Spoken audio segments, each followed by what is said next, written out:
E aí, muito bom dia, boa tarde, boa noite, minhas lindas turmas. Mais uma aulinha nossa agora, dessa vez de Processo Civil 5, que é para a gente poder dar uma adiantada aí na vida, acelerar o passo um pouquinho mais, não é isso, não é verdade? Vamos embora. Para quem não me conhece, já que essas aulas estarão no YouTube, meu nome é Rosenberg Alencar, sou professor de Processo Civil e também de Introdução ao Estudo de Direito. E essa aula ela é em substituição às aulas presenciais da FACAP, em razão do nosso combate à propagação do coronavírus, não é isso? Quase que eu falo outra doença aí qualquer. Deus me livre, já baixa essa daí.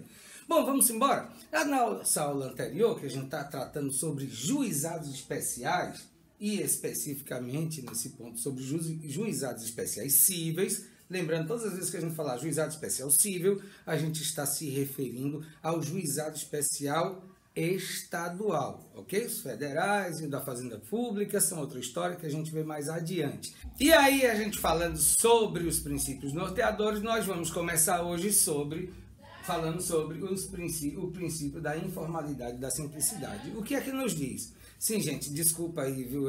Não tenho realmente como ter nenhuma ingerência sobre barulhos externos, porque nós moramos em um condomínio, as aulas estão sendo gravadas dentro da sala de casa, justamente por conta dessa questão do confinamento. Então, me perdoem se de repente tiver um barulho de carro, ou de gritaria, ou de televisão, ou de som, qualquer coisa, mas estamos aqui dando o melhor para poder levar o melhor do direito para vocês. E vamos dar continuidade? Bora? Princípio da informalidade e da simplicidade. Fala sobre a redução das formas e solenidades. Por que sobre a redução das formas e solenidades? Porque o excesso de solenidade faz com que o processo se trave. Isso já prejudicaria o processo da eficiência ou da celeridade, ou melhor, da economia processual ou da eficiência, e também o princípio da celeridade processual. Porque o objetivo da norma do juizado especial é fazer com que o processo tenha uma tramitação mais rápida, mais célere, para que possa atingir o seu fim principal, que é o pronunciamento judicial através da sentença, que é a entrega do bem da vida a quem tem de direito, a quem é de direito. Então, nós temos alguns exemplos sobre a questão do princípio da informalidade ou da simplicidade, que reduz as formalidades, as solenidades dos atos processuais. Dentre eles, nós temos já a própria prática do princípio da oralidade. Ué, o princípio da oralidade não é um e a gente não está falando de outro? Exatamente. O princípio da oralidade é um e a gente está falando de outro. O que é que você está querendo dizer, Rosenberg? Simples.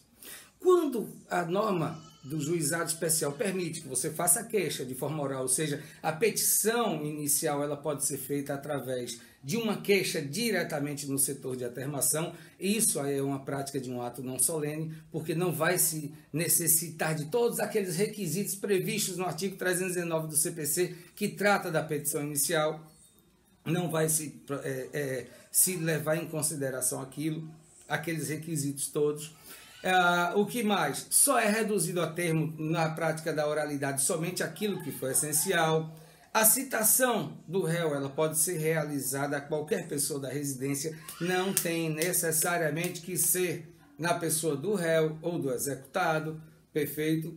A resposta do réu pode ser de forma oral também.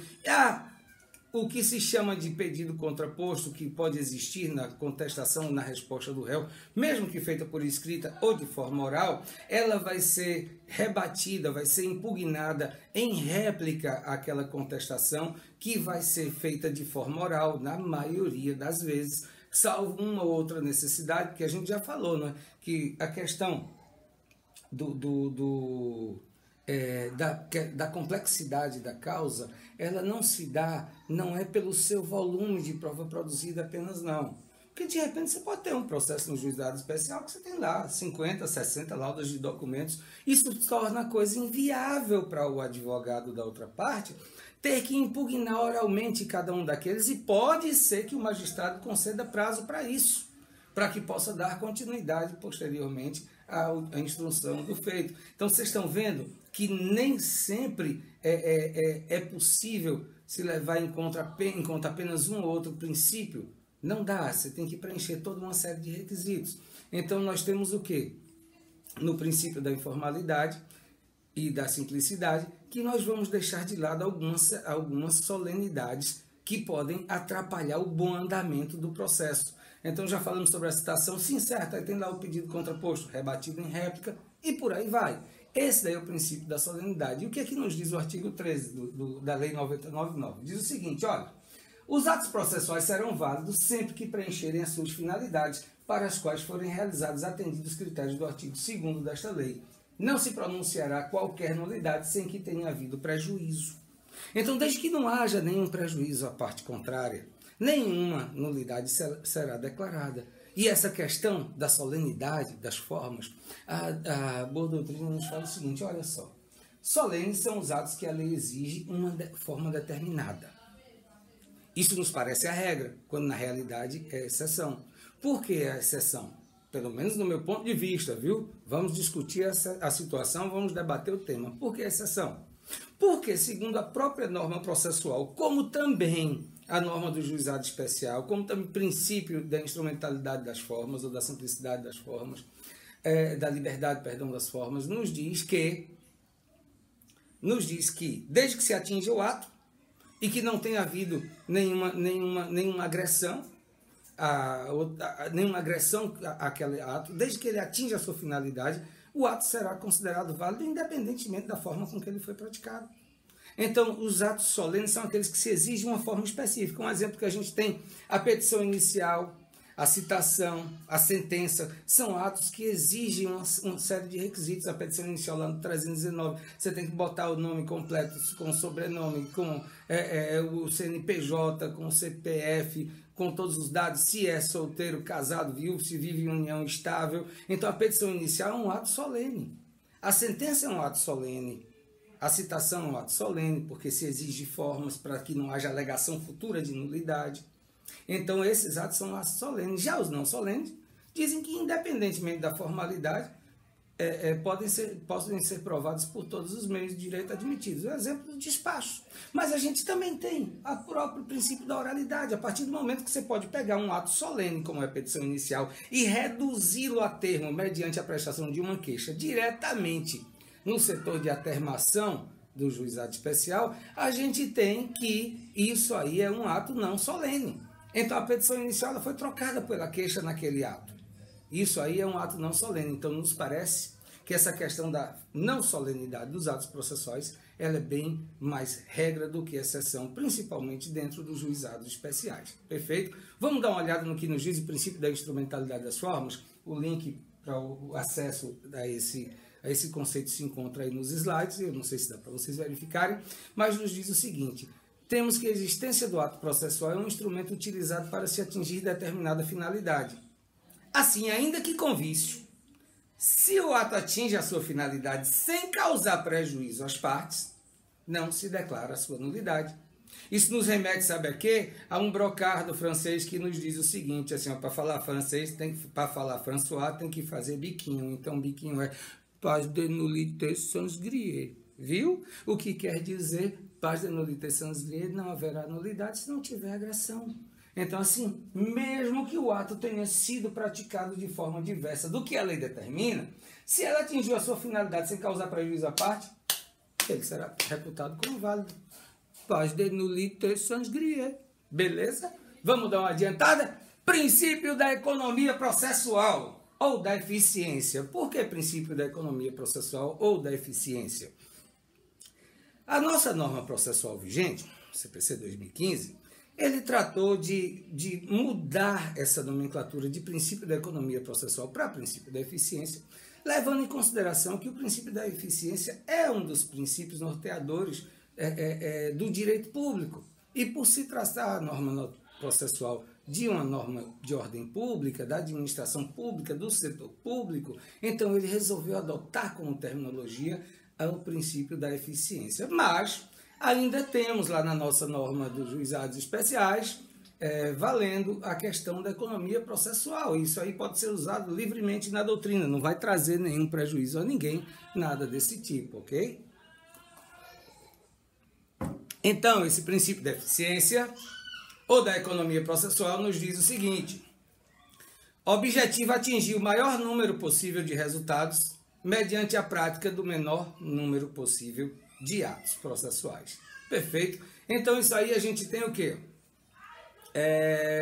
O aproveitamento dos atos processuais, que está previsto no parágrafo 1º do artigo 13 da lei do GEX, nos artigos 188 e 283 do CPC, e esses artigos nos falam o seguinte, olha só, o erro de forma do processo acarreta unicamente a anulação dos atos que não possam ser aproveitados, devendo ser praticados os que forem necessários a fim de observarem as prescrições legais, ou seja, aqueles que são previstos em lei, que são tratados como solenes, mas ele vai anular apenas aqueles atos que não puderem ser aproveitados. Então essa é uma das consequências do princípio da economia processual, que é justamente o aproveitamento dos atos processuais. O parágrafo único nos diz dar-se o aproveitamento dos atos praticados, desde que não resulte prejuízo à defesa de qualquer parte.